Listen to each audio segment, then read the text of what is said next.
Bem, vamos lá, hoje é a última mensagem da série E Sereis Minhas Testemunhas. Próxima semana nós vamos oficialmente, já estamos num tempo comum, tá? Pós-Pentecostes, no domingo da Trindade, nós já entramos ali no tempo comum, mas nós estendemos a série de Pentecostes e oficialmente nós vamos entrar no tempo comum no próximo domingo. E nós vamos tratar sobre vida cristã, maturidade. Então não perde, evita faltar, por favor, porque senão você vai perder uma grande chance de crescer e amadurecer em tantas áreas. Eu sempre falo, quando você não amadurece, você não faz só mal para você, você faz mal para todo um corpo. Então, cuide de você e assim você irá cuidar de todos aqueles que estão ao seu redor, cercando você. E hoje o nosso tema é o Espírito e a vida cristã. Então, abra sua Bíblia comigo em Gálatas capítulo 5, por favor.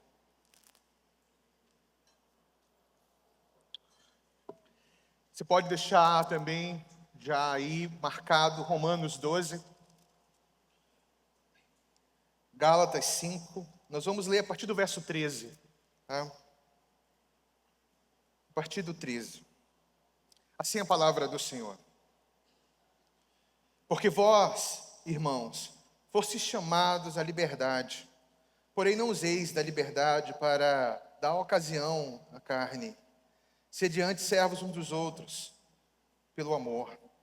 Porque toda a lei se cumpre em um só preceito, a saber, amarás o teu próximo como a ti mesmo. Se vós, porém, vos mordeis e devorais uns aos outros, vede que não sejais mutuamente destruídos. Digo, porém, andai no Espírito, jamais satisfazeis a concupiscência da carne. Porque a carne milita contra o Espírito, e o Espírito contra a carne. Porque são opostos entre si, para que não façais o que porventura seja de vosso querer. Mas se sois guiados pelo Espírito, não estáis sobre a lei. Ora, as obras da carne são conhecidas, e são prostituição, impureza, lascívia, idolatria, feitiçaria, inimizade, porfia, ciúmes, iras, discórdias, dissensões, facções, invejas, bebedices, glutonarias e coisas semelhantes a essas, a respeito das quais eu vos declaro, como já outrora vos preveni, que não herdarão o reino de Deus os que tais coisas praticam. Mas o fruto do Espírito é amor, alegria, paz, longanimidade, benignidade, bondade, fidelidade, mansidão, domínio próprio. Contra estas coisas não há lei. E os que são de Cristo Jesus crucificam a carne com suas paixões e concupiscências. Se vivermos no Espírito, andemos também no Espírito. Não nos deixemos possuir de vanglória, provocando uns aos outros, tendo inveja uns dos outros. Agora, abra comigo lá em Romanos 12.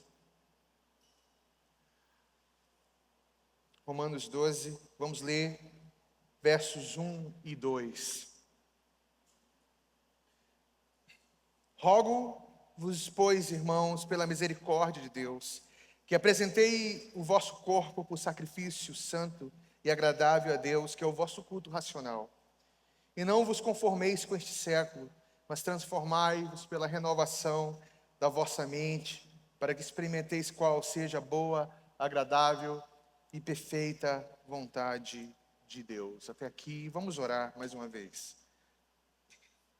Pai querido, pedimos nessa noite que o Senhor Jesus, pelo poder do Espírito Santo, para a glória de Deus Pai, nos conduza. Fale aos nossos corações, ministra ao teu povo. Nós estamos aqui, Senhor, sedentos, atentos a ouvir a tua voz, atentos a recebermos a sua direção. Então, Pai, nessa última mensagem da série, pedimos que o Senhor venha sobre nós, que o Senhor fale aos nossos corações e que nós possamos corresponder e responder ao que o Senhor deseja, porque essa é a tua vontade. Possamos viver em obediência ao Senhor, para a glória do nome de Jesus. Amém, amém, amém, amém. Quando você ouvir a palavra conversão, o que vem à sua mente?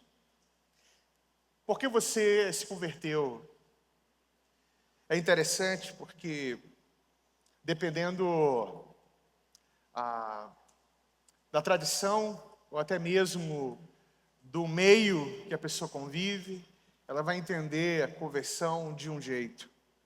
Talvez conversão como alguém que aceitou a Jesus e reconhece Jesus como Salvador, e isso já é suficiente, bastou, e agora nós vamos seguir a nossa vida. Conversão como apenas uma mudança de cosmovisão, uma mudança de visão de mundo. Ou conversão como sendo apenas uma espécie de abraço moral. E porque antes vivíamos de uma forma desenfreada, de qualquer jeito, agora nós temos um balizador aí, limites que são colocados, e eu me converti, e assim eu vou prosseguindo. E é interessante você perceber as muitas metáforas usadas pela palavra, exemplos usados a respeito de conversão. Em muitos momentos, a Bíblia fala de conversão como uma mudança de trocar de coração, né?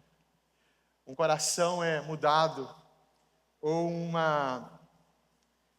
nascer de novo, uma nova vida que você adquire, absorve, você pertencer a uma família, enfim. Conversão pode ser caracterizada e exemplificada de diversas formas. Mas qual o objetivo da conversão do indivíduo?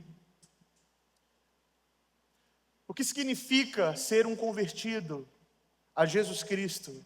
Ser um convertido à Trindade, a viver como sinalizadores do Reino de Deus nessa nova criação. É sermos transformados à semelhança do próprio Deus, à semelhança de Cristo. E para isso nós temos a obra do Espírito em nossas vidas. Nós temos o Espírito que foi derramado, e assim nós temos a experiência com o próprio Senhor, experiências às vezes essa que sai do natural, e sim, deve sair, porque o encontro com um Deus Criador e Eterno, o Espírito que opera no nosso meio, sabe, o objetivo da conversão do indivíduo, e esse indivíduo como unido a outro, formando um corpo coletivo, um corpo escatológico, tem como objetivo da conversão produzir o fruto do Espírito. Porque por isso é incompatível ser convertido e não ter o fruto do Espírito. É interessante, você observa por aí, fulano se converteu, e claro, nós sabemos que a vida cristã é um processo, é uma jornada longa de obediência na mesma direção, como sempre nós mencionamos aqui. Mas por vezes nós percebemos que falta esse objetivo da conversão, a semelhança de Cristo. Deus Pai, agora nosso Pai, por meio do primogênito, pela obra do Espírito, quer fazer da minha vida, da sua vida, da vida do corpo de Cristo, pessoas semelhantes a Jesus Cristo. Pessoas que, a cada dia que passa, a cada momento que se aproxima do seu retorno, nós exalamos mais o bom perfume de Cristo. Nós não mais estamos voltados para si mesmos, mas a cada dia nós vamos tendo características mais próximas da vida de Cristo. Sabemos que entrar, se converter ou entrar na família de Deus é uma obra do Espírito. Você pode ter sido convencido, mas pertencer à família do Senhor, pertencer à família, o corpo de Cristo, é uma obra do Espírito. Você é convencido por Ele. E permanecer também é uma obra do Espírito. Entenda, algumas pessoas fazem essa divisão, né? O Senhor fez o seu trabalho, me converteu e agora o resto é comigo. Ou seja, o Senhor mudou meu coração, fez o papel e agora eu faço o meu papel, que é seguir ali, consciente, com as minhas próprias forças, permanecendo. Não funciona bem assim. Você vai saber, assim, exige uma perseverança, o Senhor pede para o seu povo uma constância, pede para que você continue correspondendo ao Espírito, mas permanecer na família da fé também é uma obra do Espírito. O povo de Deus não é somente convertido pelo Espírito, ele também é sustentado pela obra do Espírito. E nós temos que entender isso. Mas isso não deve gerar em você um certo comodismo. Em que sentido? Sim, nós temos uma segurança. Nos convertemos, o Senhor mudou as nossas vidas e continua mudando. Entenda, nós celebramos demais uma conversão, mas nós precisamos continuar celebrando transformações. Sabe, o povo evangélico, ele é muito assim, fulano de tal se converteu, principalmente famoso, né? Famoso converteu, nossa, é uma celebração. Mas essa celebração da conversão, ela deve continuar celebrando a transformação. Vendo a característica, o caráter de Cristo, a vida de Cristo, surgindo no meio do seu povo. E por isso nós vivemos. Porque o Espírito Santo que opera no nosso meio, não somente deseja agradar a Deus, mas ele capacita o seu povo a agradar a Deus. E às vezes nos falta essa consciência. Você se converteu não somente para segurar o seu lugarzinho no céu, ou a sua casinha celestial no reino.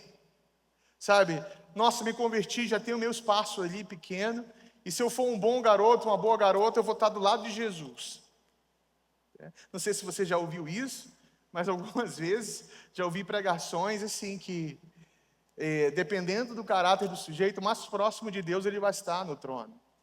Eu não encontro fundamento bíblico para isso, nem base bíblica para isso.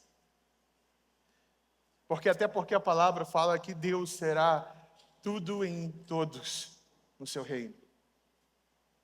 Agora, é possível também você viver uma vida convertido e não desejar agradar a Deus.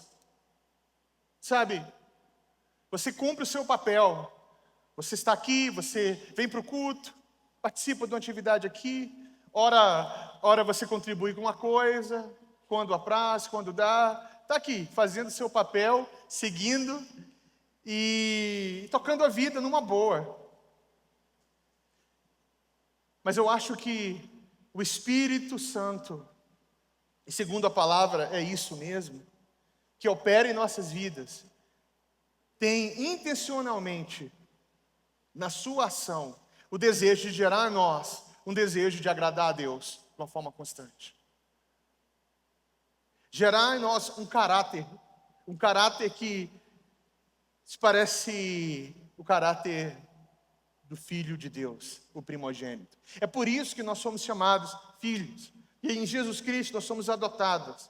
E o desejo de Deus Pai é que nós tenhamos uma família onde nós estamos a cada dia mais parecidos com Jesus Cristo.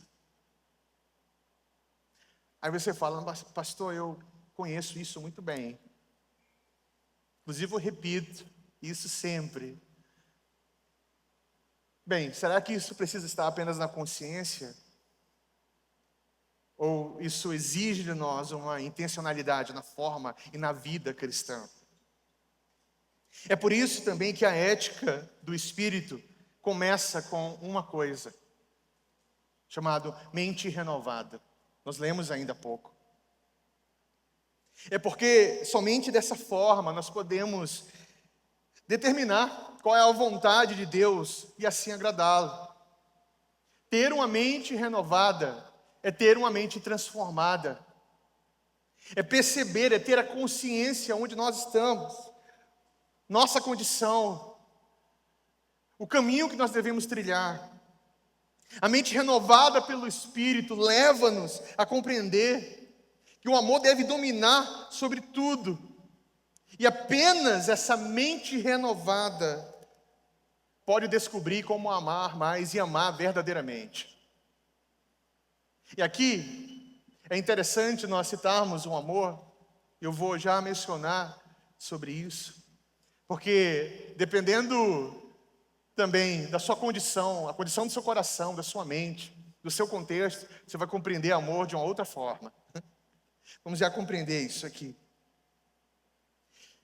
Uma mente renovada é uma mente que tem a dependência do Espírito, porque sabe que só o Espírito pode capacitá-lo a saber qual é a agradável, perfeita vontade de Deus. É por isso que é a exortação do apóstolo Paulo: ande no Espírito, viva no Espírito. Sabe, nós estamos constantemente buscando uma voz e uma direção específica de Deus. Pelo menos nós deveríamos sempre orar pedindo direção de Deus. Eu não sei se você faz isso, mas como crente, você deve fazer. Dobrar seus joelhos, pedir direção, pedir que o Senhor cuide da sua vida, pedir que o Senhor guie seus passos. Ore também pelos seus filhos, pelos seus amigos. Nós precisamos. Mas sempre nós queremos, às vezes, uma direção específica do Senhor, porque nós queremos agradar o Senhor. Mas por vezes também nós temos uma dificuldade de assumir responsabilidades, como pessoas que já deveriam ser maduras e sabem muito bem o que decidir e como viver. E às vezes o pedido de direção, voz específica de Deus tem como um foco a fuga. Ou pelo menos uma fuga de responsabilidade. Sabe aquela história? O Senhor está diante de você, você ora pedindo uma direção, mas você sabe muito bem o que você deve fazer. Mas nós não queremos. Às vezes o pedido de direção específica de Deus é aquela tentativa de convencer a Deus que essa não é a direção. Sabe aquela história? Você sabe que não é para fazer, mas você vai orar a Deus. Senhor, é isso mesmo? Já aconteceu com você isso? Já aconteceu que você dobrar os seus joelhos e fala assim: Senhor, esse é o caminho, é para fazer tal coisa, e você sabe muito bem que não é. Mas você ora, porque você quer se esquivar da responsabilidade de filho ou filha que já deveria ser maduro. E a obra do Espírito tem como esse intento a renovação da mente, de fazer com que o seu povo assuma a responsabilidade de seguir uma vida agradando ao Senhor. Em nossa caminhada rumo à vida do futuro, conseguimos atingir esse objetivo de agradar a Deus somente quando andamos no Espírito. E aqui eu quero fazer uma breve pausa na direção da mensagem para explicar para você alguns estereótipos que nós criamos e acreditamos sobre o que é andar no Espírito. Os exemplos de pessoas espirituais que temos não são dos melhores. Sabe, na nossa cabeça, alguém que anda no Espírito é alguém que é hiperespiritualista. Quer um exemplo? O sujeito que está aqui, que tudo responde com versículo bíblico. Já viu? Tudo. Isso não quer dizer que ele conheça a Bíblia. Isso não quer dizer que ele tem uma vida bíblica, mas ele tem a Bíblia na ponta da língua. O sujeito, por exemplo, nós olhamos e até desejamos ser assim. Nossa, que sujeito espiritual. Tudo ele tem ali um versículo. Tá? E nem atentamos que às vezes esses versículos são tirados do contexto. Mas ele está ali. Está ali. Por exemplo, pessoas que são hiperproféticas. E nós somos uma comunidade que nós valorizamos o exercício do ministério profético no nosso meio. Mas existem pessoas que consideram-se espirituais por serem muito proféticas. Por exemplo, tem gente que vive uma espécie de esquizofrenia e acha que é espiritual. Lendo placa na rua e tentando codificar a mensagem divina. Já viu isso? O sujeito lê uma placa, L-A, né? Aí ele vai e começa, não, olha, Deus está falando L, é love, ele põe um inglês aí no meio. É assim. E os irmãos acham isso maravilhoso, como sendo direção divina. Isso é esquizofrenia, meu irmão. Deus fala com o seu povo todos os dias, com certeza. E sim, no ato de acordar, até você deitar, e durante seu sono, Deus comunica com o seu povo. Seu silêncio é uma comunicação. E ser espiritual é essa consciência que Deus está falando.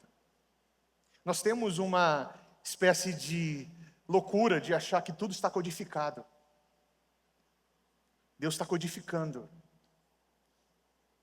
E nós julgamos isso como sendo espiritual.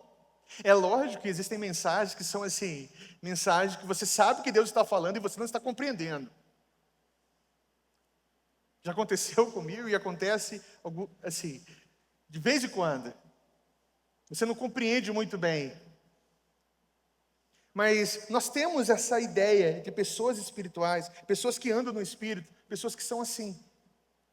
Mas andar no Espírito é alguém que tem na sua vida, que reflete na sua vida, essa obra do Espírito, as virtudes do Espírito.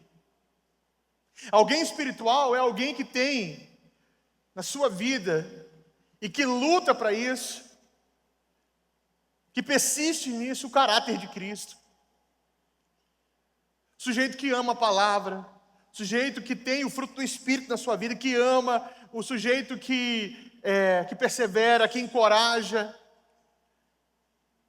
Nós temos que começar a valorizar pessoas espirituais, não pessoas que estão sempre se destacando pelo sobrenatural, mas pessoas que vivem a sua vida, que representam e refletem Jesus Cristo no cotidiano, convivendo ali, juntos. Mesmo em suas vulnerabilidades, nas suas fraquezas, Cristo está sendo o quê? Observado, visto. E parece que essas pessoas não são tão espirituais assim, aos nossos olhos. Isso no geral.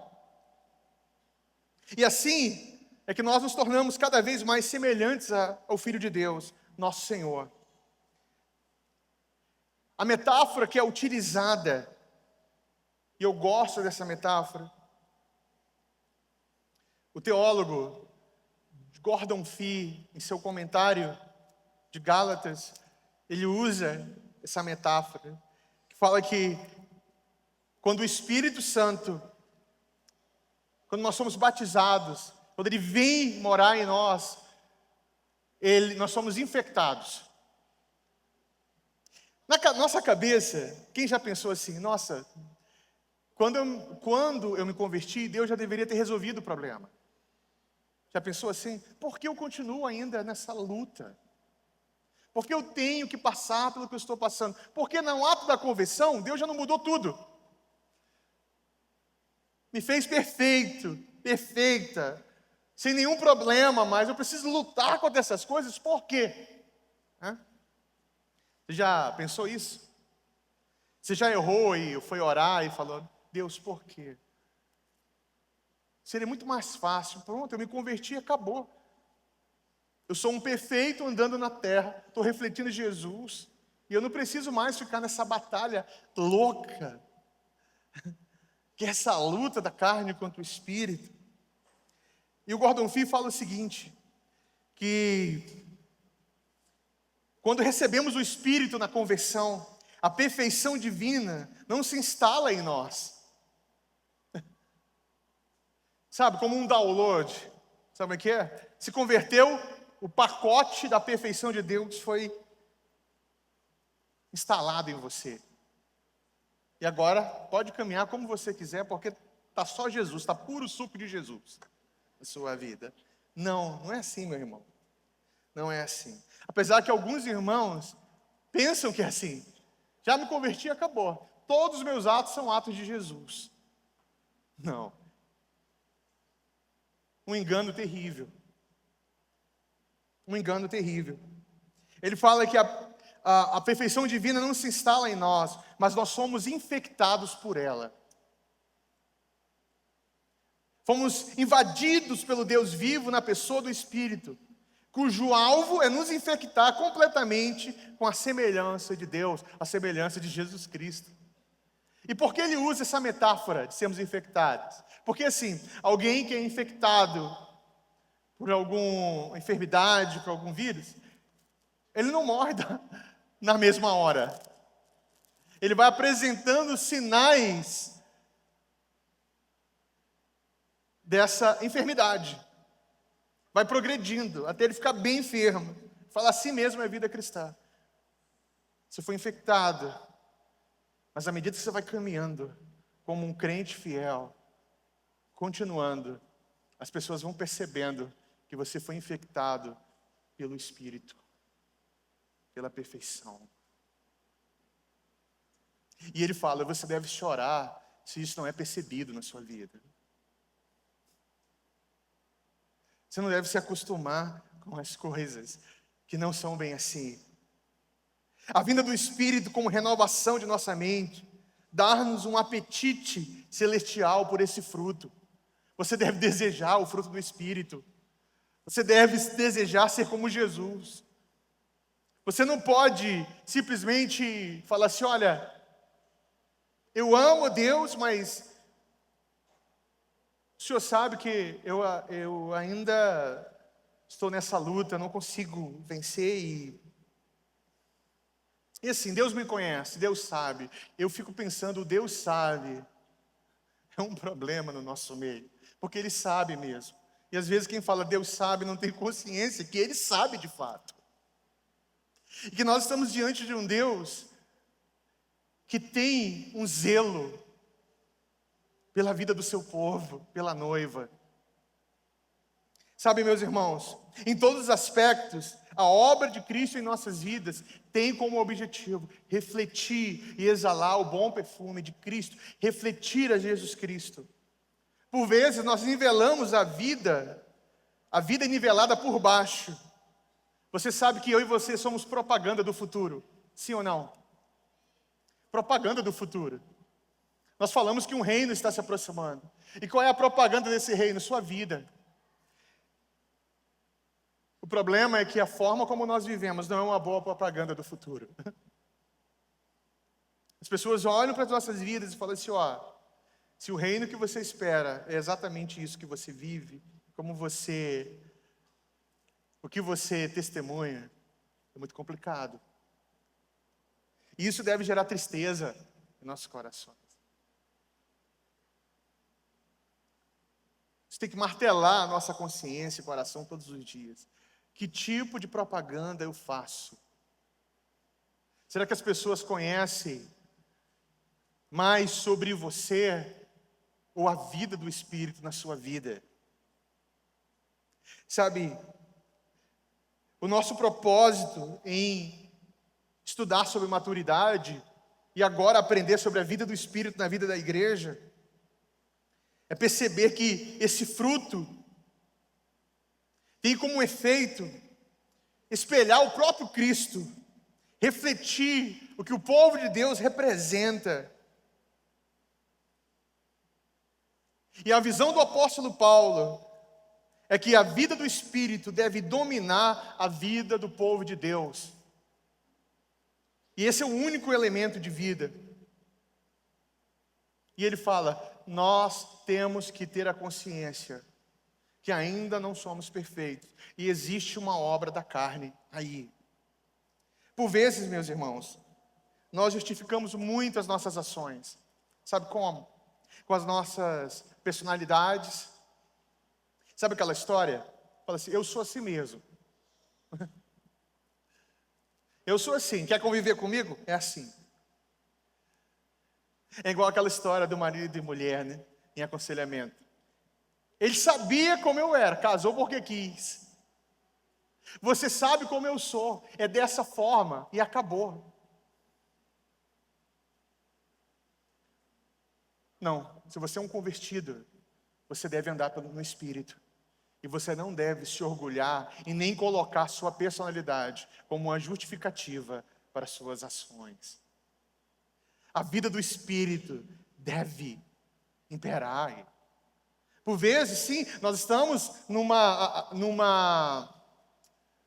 corpo ainda pecaminoso, mas que quem opera em nós, fomos infectados pela vida da perfeição, meus irmãos.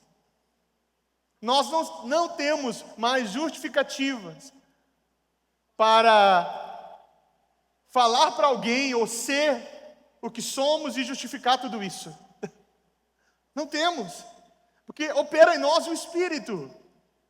E Ele tem um desejo, fazer da minha vida, da sua vida, uma vida que se assemelha à vida de Jesus Cristo.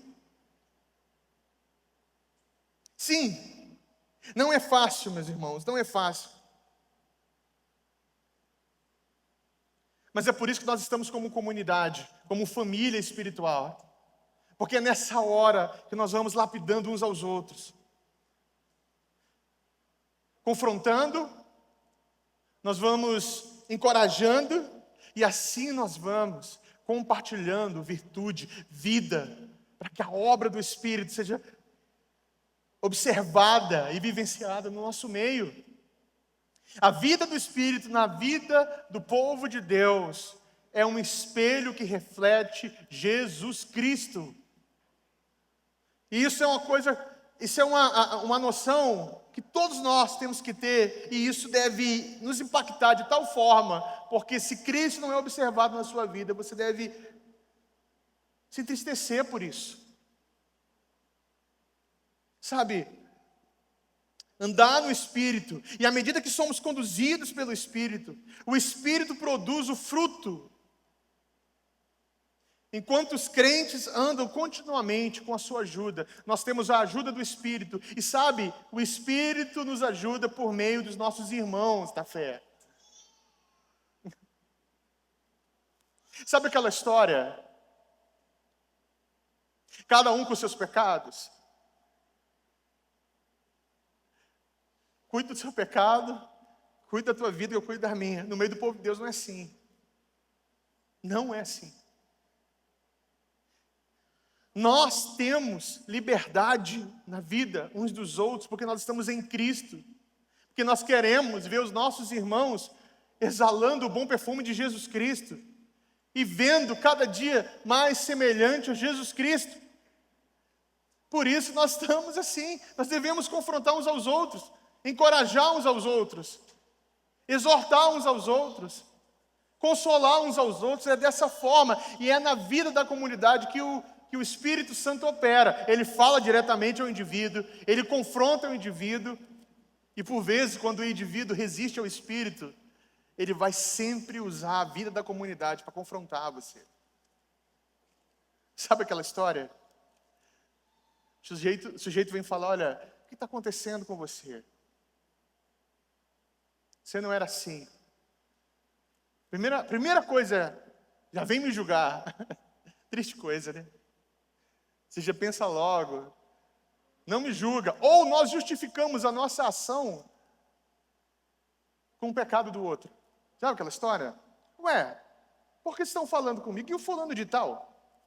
Como assim? Você nunca fez isso, né? Você nunca pensou isso. Sabe aquela história? que eu acho que é a maneira mais cínica de justificar o seu erro é apontando o erro dos outros. Aí você fala assim, olha, em comparação ao fulano eu estou muito bem. Eu estou muito bem. Só que não é assim, meus irmãos. Aqui não é um clube onde nós estamos tentando, e se não der certo, está tudo bem, não. Esse lugar é uma família que Deus seriamente, intencionalmente está trabalhando para que possamos estar de pé diante do Senhor no seu retorno. Que bom que tem um aleluia aqui. Leve a sério isso. É por isso que somos chamados de família espiritual. A natureza essencial desse fruto é a reprodução da vida de Cristo na vida do cristão. É o Espírito de Cristo em nós. E às vezes nós caímos no engano em referir-se a essa lista como um fruto de facetas. A lista não tem um propósito exaustivo, meu irmão, mas ela é representativa. Sabe aquela história? Fruto do Espírito. O sujeito fala assim, olha, eu pelo menos tenho um. Já viu isso? Me falta o restante, mas eu tenho um. Pelo menos eu tenho um. E você se dá por satisfeito por isso. Como se isso bastasse para você. É igual aquela história. Reconhecer o erro e isso já basta. Sabe, eu reconheço que eu estou errado. Pronto, é um fim em si mesmo. O caminho para a mudança não existe. A transformação não existe. O Espírito está trabalhando em nossas vidas. E perceba, e é um engano também pensar o seguinte, que o fruto do Espírito é assim, um ama, o outro é paciente, o outro é longânimo, e nós juntos formamos. Não, meus irmãos. Cada característica deve ser almejada e desejada, chorada. Se você não tem, peça ao Senhor. Eu aprendi lendo o livro do John Stott, que todos os dias esse irmão, um dos maiores teólogos que já tivemos aí no século 21,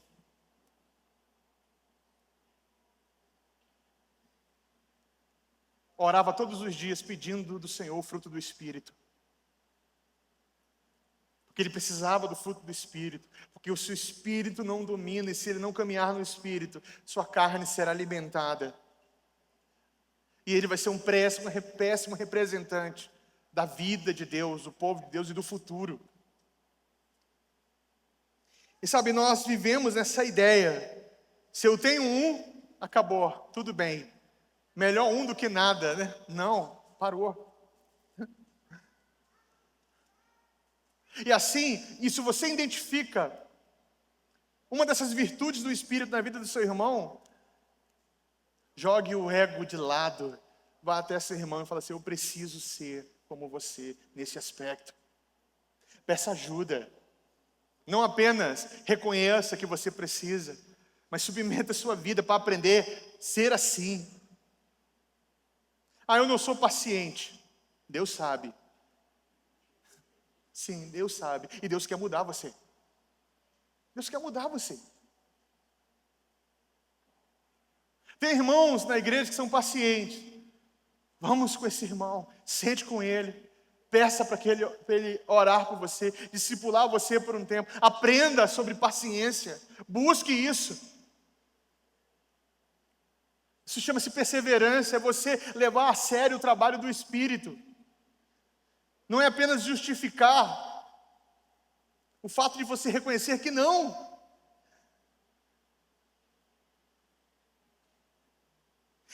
Por vezes, meus irmãos, nós somos acometidos numa espécie de justiça realizada por nós mesmos. O que significa isso?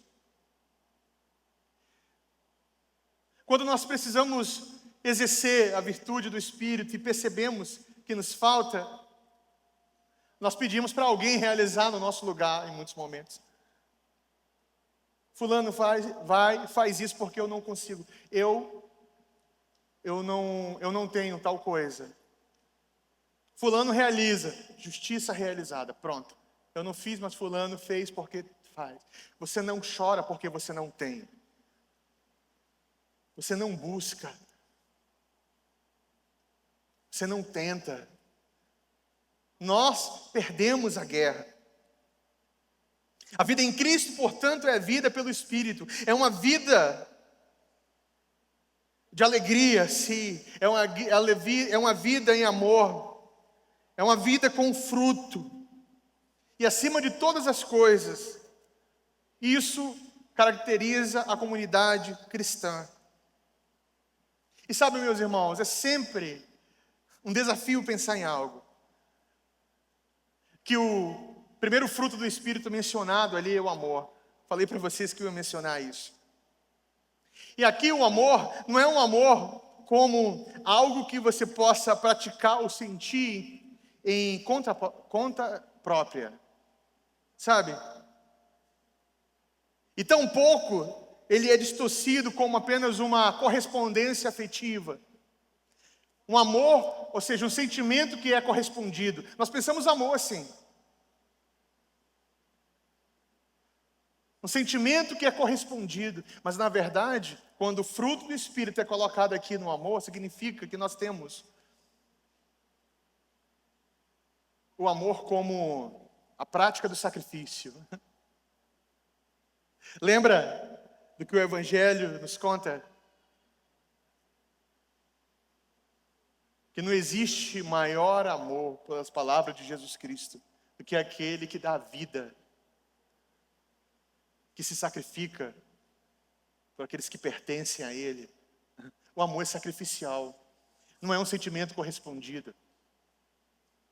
E por isso, nós precisamos sim, buscar, sacrificar mesmo, entregar a vida, para que esse fruto, para que corresponda ao Espírito, para que o meu irmão possa ser amado pelas minhas ações.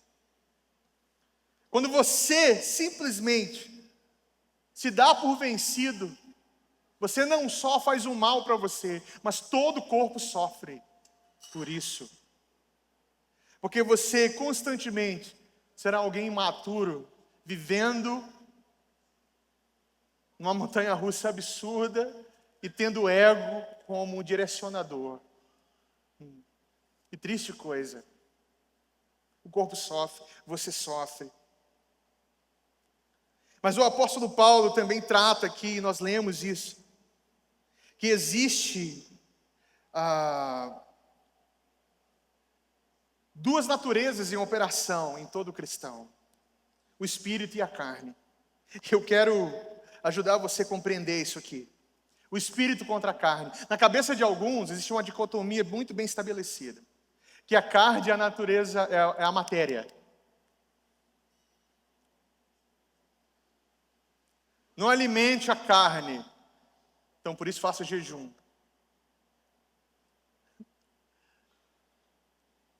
Como se a nossa matéria fosse o problema. Na verdade, aqui, carne está direcionada e ligada, totalmente conectada à questão da intenção, às nossas inclinações. Ou seja, nós nascemos voltados para nós mesmos. Nós nascemos, mesmo imagem e semelhança de Cristo, voltados para nós mesmos. Somos o centro de tudo. Nos convertemos, Cristo é o centro. Mas nós estamos na natureza ainda, inclinada nesse sentido. Mas nós temos o Espírito operando em nós, que nos infectou. E aí nós temos a luta da nossa inclinação com a obra do Espírito em nossas vidas. E o apóstolo Paulo fala: ande no Espírito, alimente o Espírito, lute contra isso. E ele associa a carne a uma palavra: desejo. Nossos intentos. É por isso que ele fala que nós temos que desejar agradar a Deus. desejar ser como o Senhor. Se você perdeu, se deu por vencido, sabe aquela história? Eu não consigo mais. Por isso eu acho, por exemplo, que tem dois grupos de pessoas, às vezes na comunidade, na igreja. O primeiro que acha que o pecado não tem mais importância, ou não tem tanta importância assim. Esse já é um problema seríssimo. O sujeito fala assim, ó, Jesus morreu pela minha vida e acabou. Agora eu vou viver como eu quero porque não importa o que eu vou fazer aqui, o pecado já está nele. E tem um outro lado, o segundo, que sabe do problema do pecado, da importância, mas mesmo assim não consegue vencer o hábito. Sabe aquela história? Fala assim, eu não consigo vencer. Eu não consigo. Se deu por vencido. Eu não consigo mais vencer esse pecado. Eu não consigo ser assim. Então o Senhor tem que resolver esse problema. Deus é contigo. Agora é com você. Deus resolve tudo. E sabe como Deus quer resolver isso? Dando para você perseverança. E não apenas num passo de mágica. Na cabeça de alguns, eles acham que vão orar a Deus e dormir e acordar a pessoa cheia do fruto do Espírito. Lembre-se, você foi infectada. Sua natureza está apontando para você, mas o Espírito em você está apontando para Cristo. E você precisa todos os dias, quando orar, pedir. Por isso, peça para o Espírito, traça linhas, limites para você. Cuidado. Lembre-se, desconfie das suas intenções. Busque o Senhor. Busque conselho. Seja cuidado, pastoreado. Pastoreie uns aos outros, porque dessa forma nós vamos crescendo e amadurecendo, de tal forma que a vida de Cristo vai surgindo em nosso meio. Por isso que quando você caminha sozinho, perceba uma coisa: nós não devemos ficar louco da vida só buscando princípios para a vida. Você não precisa dos princípios para a vida, você precisa da obra do Espírito em você. Porque eu conheço um monte de crente, cheio de princípios, mas que não tem o fruto do Espírito, que não exala Jesus Cristo. Inclusive, sua linguagem e tudo que ele faz é voltado para si mesmo. E o apóstolo Paulo fala, não ande na carne, cuidado com as obras da carne. E ele lista essas obras, e essas obras listadas ali não é exaustiva. Ele fala assim, ó, tem mais, aqui é só o início, só a ponta. E sabe, e às vezes nós usamos a Bíblia para amenizar a nossa consciência. Quem nunca fez isso? Se Paulo, que é o grande apóstolo, escreveu, não faço o que quero, mas sim o que eu não quero, imagina eu, era mortal. Ainda bem. Se Paulo vive assim, então há esperança, né? Então vamos continuar aqui. Então nós usamos uma fala de Paulo, expondo sua fragilidade, dizendo, olha, eu luto contra isso para justificar as nossas ações. Sendo que, na verdade, nós deveríamos olhar para isso e lamentar como o apóstolo Paulo lamentou. E não usar a palavra de Paulo para justificar as nossas ações. Nós fazemos uma leitura infeliz de Paulo, sem nenhum tipo de questionamento. E Paulo, quando usa tais palavras e fala sobre a luta da carne e do Espírito, ele está falando da suficiência do Espírito e que ele precisa disso. E nós precisamos entender que as palavras de Paulo não são justificativas para você continuar da mesma forma. Não são. O fato é que essa batalha prevalece em muitos corações. Muitas vezes a batalha e a sensação, aquela impotência de vencer, sabe, é um resultado direto e intenso de individualismo. Eu fui encorajado. Você é a pessoa mais forte do mundo. Você vai vencer. É com você. E você vai por você mesmo. Até certo ponto, chega um limite que você não consegue mais. E aí você se sente desencorajado. Mas é na vida da comunidade. Nessa hora, deixa o orgulho de lado, meu irmão. Olha nos olhos do seu irmão e fala assim: me ajuda porque eu não consigo. Me ajuda. Compartilhe essa virtude comigo. Me ajuda a vencer. Eu quero ser mais parecido com Jesus Cristo. No meio de tamanha ansiedade espiritual, e nós vivemos numa época de muita ansiedade espiritual, Deus quase sempre acaba levando a culpa. Sabe como? Eu já pedi para Deus, se Ele não fez, o problema é dele. Ou aquela história, pedi para Deus, não sei porque até agora Ele não fez. Como se você não tivesse responsabilidade nenhuma de continuar lutando, olhando para você e não se dar por satisfeito. Eu quero amar Jesus, eu quero ser como Jesus Cristo. O apóstolo Paulo usa esse conceito no mesmo critério de Salmo 19, versos 12 e 13, quando o salmista fala da sua consciência introspectiva, quando o salmista fala dos seus erros, das faltas ocultas, dos pecados intencionais, mas ele fala: não me deixe, Senhor, que eles me dominem. Ore ao Senhor para que isso não domine você, para que a obra da carne não domine você. Eu quero finalizar hoje a palavra falando o seguinte: o povo de Deus que anda segundo o Espírito vive em nítido contraste com aqueles que andam segundo a carne.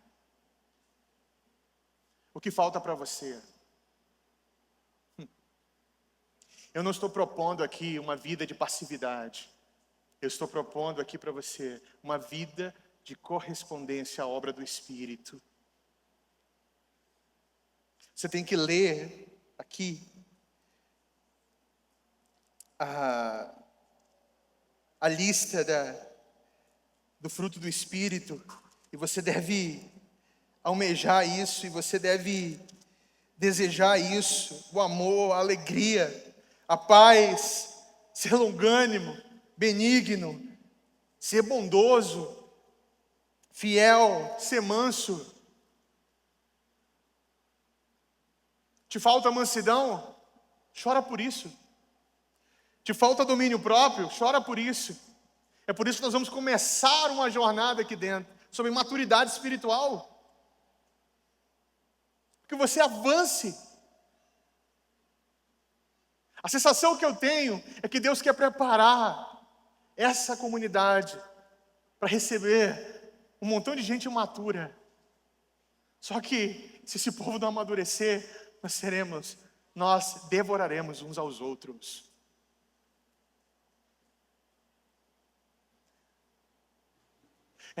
É hora de amadurecer, meus irmãos. É hora de vencer aquela denúncia de Hebreus 5. Vocês já deveriam ser mestres, mas ainda estão no leite espiritual por causa de vocês mesmos. É hora de avançarmos, é hora de chorar porque não temos o fruto do Espírito. A vida do Espírito não é um mar de rosas. Você sabe disso, né? A vida do Espírito não é um mar de rosas. Mas a vida do Espírito não é passiva. Não é a obediência automática. Sabe aquela história? Obediência automática. Quem é pai aqui? Seu filho te obedece automaticamente, não é isso? É essa a história? Quando você fala, ó, não é assim. E ele fala, sim, papai e mamãe, é isso mesmo. É assim? É assim? Como é que muitas vezes seu filho obedece? você precisa discipliná-la. Obediência não é automática. Continuamos a viver num mundo real. No final das contas, estamos vivendo já, quando ainda esperamos, ou ainda não. Portanto, o imperativo de já é andar no Espírito. O que é o já? Do reino de Deus. O reino de Deus já chegou. De que forma? A vida do Espírito na vida da igreja. É dessa forma. Ou ainda não, porque nós estamos caminhando para a estatura de varão perfeito, semelhança de Jesus Cristo. Mas para isso, nós devemos não mais nos conformar por não sermos assim. Seja inconformado por não ter o fruto do Espírito. Meus irmãos e minhas irmãs, eu constantemente choro por não ter certas virtudes do Espírito. E eu quero continuar chorando até que isso seja observado na minha vida e eu permaneça no Senhor. Isso significa que eu serei perfeito e nunca mais eu vou errar? Não, de forma alguma. Mas meus erros jamais serão justificados pela falta do fruto do Espírito. Sim, ainda estamos numa natureza, uma natureza pecaminosa, mas nós somos inconformados, porque o corpo da perfeição ainda não chegou. Nós queremos viver assim. E isso pressupõe que vivemos num mundo profundamente controlado pela carne. O mundo é controlado pela carne. Onde está a oposição a isso? Onde está a oposição a isso? A oposição a isso é que o povo de Deus persegue, continua. Eles não param a viver e buscar o fruto do Espírito. Qual é a diferença? A capacidade guiada do Espírito que produz o fruto da justiça. Nós não permanecemos mais na obra da carne e desejamos o fruto do Espírito. Meu irmão, minha irmã, essa é a última mensagem da série tem que provocar em você um pranto. Temos o Espírito, mas ainda não representamos. Somos péssimas propaganda do futuro. Cadê o sujeito que é compassivo? Cadê o sujeito que é longânimo? Cadê o sujeito que é paciente? Cadê o sujeito que é perdoador? Cadê o sujeito que luta para não viver justiça própria? Cadê a graça de Deus? Cadê você olhar para o irmão e falar assim: ó, irmão, isso não está certo. Ah, você está me julgando? Eu estou, porque eu sou seu irmão. Você está me julgando? Eu estou, meu irmão, porque eu sou família com você. Eu quero você bem, porque você estando bem, você pode me ajudar na fé. Vamos lá, família. Nós temos o Espírito, nós amamos o Espírito Santo. Nós precisamos do fruto do Espírito. Precisamos do fruto do Espírito. Vença seu orgulho. Não fique chateado quando você for parado, parada, e fala assim: olha, cuidado com a obra da carne. Não, agradeça, revise, revisite essa jornada. Olha para o Senhor. Tenha a mente renovada, olha para a criação, olha para o universo, olha para o povo de Deus e comece a contemplar o futuro. Ainda não somos o que seremos um dia, mas isso não significa que nós estamos conformados com o que somos. Precisamos de mudança. O tempo comum é um tempo de maturidade para todos nós. Não fuja disso, não escape disso não. Essa noite ou amanhã pela manhã, torne isso um hábito da sua vida. Dobre os seus joelhos